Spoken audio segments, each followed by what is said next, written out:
Okay, first this is the UV printer sticker, and it's a guide on how we can do the installation. First, you secure the sticker with this ruler by sliding it across. Next, you try to tear open. There's actually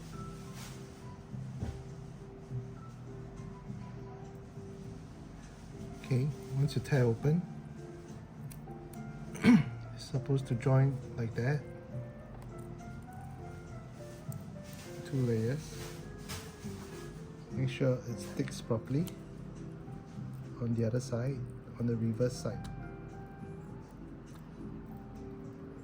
Okay, next, with this, you can actually stick onto the helmet or whichever product that you need this logo or this sticker to be. In this case, we'll bring a helmet, right? Where we'll actually stick it here just for illustration. Position properly, and once you stick it on, secure it. Slide across the sticker to make sure that the die cut portion of it is stick nicely onto the helmet.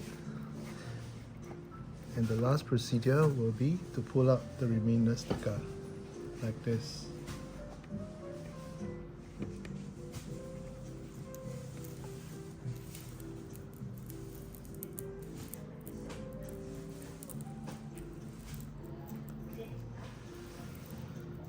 Okay, this is the end product. Alright, thank you.